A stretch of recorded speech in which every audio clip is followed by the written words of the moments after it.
It's time to get technical. Let's walk through some charts with David Keller, the Chief Market Strategist at StockCharts.com. David, let's start with the S&P 500.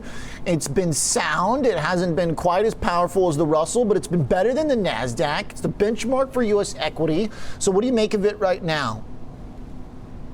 So overall, I think you see from a technical perspective a market in balance, right? Just like with the macro headwinds related to the coronavirus, you have optimism on vaccines, but you have the pessimism of the economy starting to shut down again, at least what we're seeing in the Seattle area. I know elsewhere. The same thing from the technical perspective. Overall, the market is doing pretty well. It's a balance between strong breadth. So you have, consistent improvement in the cumulative advanced decline line, showing you that there's healthy participation. The average stock is doing okay. But you also have some sense of extremes. You have 9 out of 10, it's about 92% of the S&P right now above their 200-day moving average. And while on the surface over the long term, that tends to be pretty positive, it also tends to happen just before major tops because so many things have gone up to the upside. There's such extreme momentum. A lot of times you'll have a bit of a pause. Also on the sentiment side, you have some extreme euphoric readings and in things like the survey data and put-call ratio. So I think right now you're in balance, which overall tends to be a net flat to positive, and that's what we're seeing with stocks overall. Okay, so in balance, basically meaning that we have some things working here that suggest momentum is still in the right direction, breadth widening out, the trend model that you track is positive, but on the flip side, there's kind of this catch to where some of the other components might be too positive, that there's a little bit of froth there. So basically, unless you think you've got the ability to time based on valuations, good luck. Maybe don't try and fight this trend until it tells you otherwise. That's exactly right. There's a classic book by this gentleman, Humphrey Neal, called The Art of Contrary Thinking, and it hits on this idea that when things get so euphoric, you said frothy, which is a perfect adjective for it, it's almost too good. And I think if you look at sentiment in terms of survey data, 50% of respondents in the AAII survey, which is individual investors, bullish right now. And while overall that seems encouraging, it tends to happen at the end of a bull market phase, not at the beginning. And it's usually, it can be 1 or 2 months before a major top, but it's usually at the end of that process. Same with so many stocks being above their 200-day moving average. When things have accelerated so much, again, that's good because it tells you that the trends are positive. Overall, that's very good. But usually for me, puts a little bit of a red flag and tells me to start looking for indications of an exhaustion of buyers, a lack, sort of the anecdotal last buyer has put on the trade and who's left to push the price higher. And that's when profit taking starts to come in, and that's when things start to roll over. So that's what I'm looking for. We're in a seasonally very strong part of the year. December tends to be very good for stocks. So I think going into the beginning of next year, that's where you start looking for some pullbacks to happen. Okay, so the second panel here, that blue line way up higher, even higher than we were in the Jan 19th level. That's the percent of companies above their 200-day moving average at 92. I mean, wow, we're even above where we were in Jan 2020. You got to go way farther back than beyond this chart to get any comparable. 50-day moving average looks like we've slowed a little bit of that momentum. So that's the perspective on breadth. David, on the technicals on a price basis, I just want to go over to your S&P short-term chart real quickly because as it pertains to the breakout, is it powerful enough now? Are we confident enough that we can say that the previous highs will be support? Is that 3,600 now going to be support, or is this still potential for like a false breakout? Oliver, with that question, you're an honorary technical analyst. Booyah! Which is basically you're looking at the previous resistance becoming support, which I think for a lot of stocks, not just the S&P, but if you look at a lot of financial stocks, a lot of banks that broke above their June highs, if you look at the energy sector that's broken out, what's great about those breakout points is then you look at that in a pullback, which is going to happen at some point. You logically look back at that breakout level and see if it's able to hold above that or not. With the S&P 500, sort of that 3,600 to 3,550 range, that's the sweet spot. As long as we hold above that on any sort of pullback, I think overall the trend is still very positive. But at this point, the long-term picture is the S&P rallied out of the March lows, hit a peak in early September, had a coil pattern of lower highs and higher lows. Now that's resolved to the upside. So the path of least resistance is higher. On a pullback, 3,600, I think, would be a key level of support. If that breaks, I think you'll see a lot of confidence start to erode as people start to think a little bit more about greater risk to the downside. Really like that perspective. I just want to go back to the sentiment point real quick to put it visually.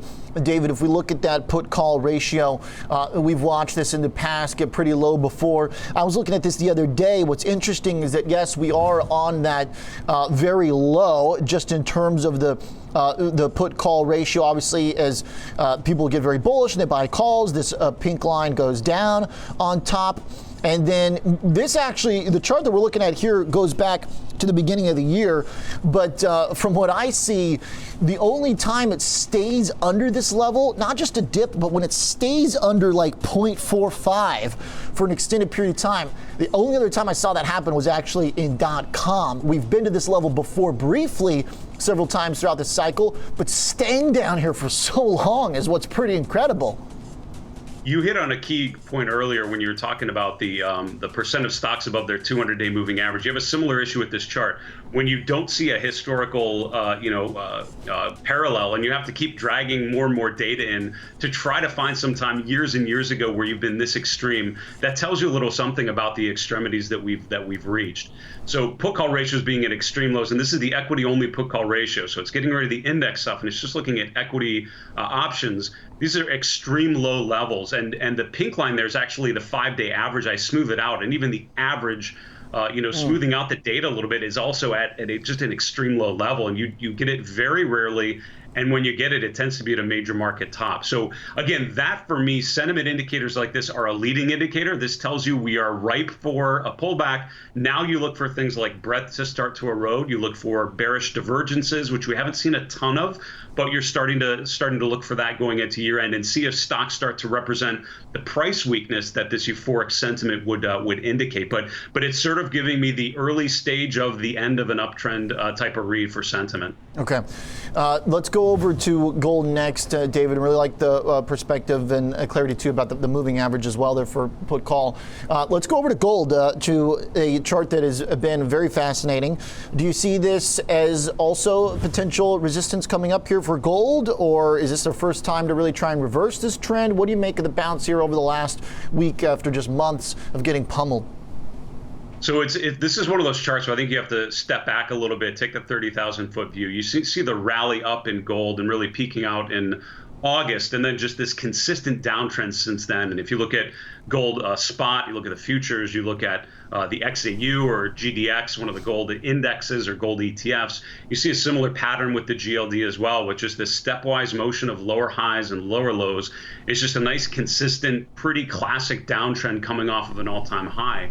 And so the question now is, when is that pattern going to break? You had a nice rally yesterday, seemed to follow through so far today, which is a nice bounce off of the lows. But again, it's coming off of a pretty depressed level. You want to see that overall trend start to reverse, and I think that's what you'd be looking for now.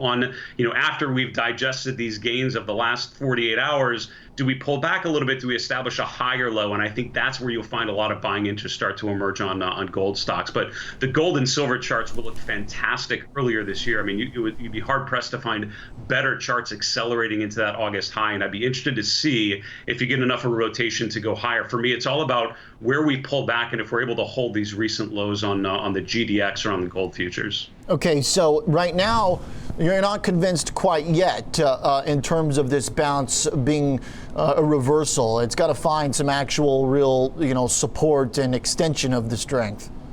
At this point, it feels a lot like a rebound off of a pretty depressed level. And for me, that's what a downtrend is made of. It's made of a push lower, then a rebound higher. And right now, we're below the 50-day moving average, sort of bouncing back up to a point where if this downtrend is going to continue, we'd sort of fizzle out around here and then continue the next leg down. If that doesn't happen, if we continue to see strength, if we get above, the next Fibonacci level, which is just a couple points higher from where we're at, that would indicate enough of a buying interest that's pushing prices back higher. The challenge with something like gold is you have a lot of overhead resistance. So when you think of the chart of the S&P sort of pushing to new highs, or think of semiconductors sort of in uncharted territory, if you look left on the chart, there's nothing there because we just keep pushing higher.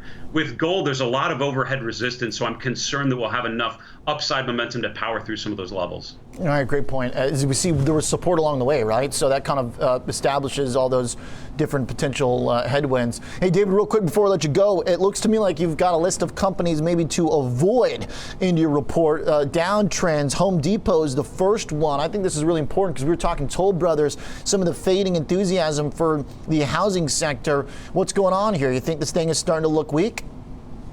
Well, Home Depot is an example of a basket of stocks that are just in price weakness and relative weakness. And the price weakness is okay. They're holding up at sort of testing or failing at support levels. What's more concerning to me is the deteriorating relative strength, which tells you it's underperforming the rest of the market. And, one of my mentors, John Roque, who's a fantastic technical strategist, always said, he made a baseball analogy. If you're fielding a team, if you're managing a team, would you want to put your star players on the field, or would you want to get the guys on the bench and put them out there? And something like Home Depot, it's sort of a bench player. It's something that's underperforming, isn't having very good performance recently, and on a relative basis, underperforming its peers. And those are the types of stocks I've been wanting to lean away from and leaning into things like semiconductors, like video game stocks, names that are actually breaking out to the upside, rotating more positive, seeing relative strength increase. So I think Home Depot is in that same basket. You mentioned some of the home builders, similar sort of issue where they've been flat to down in price, but the relative strength is where it's really feeling some weakness. So until you see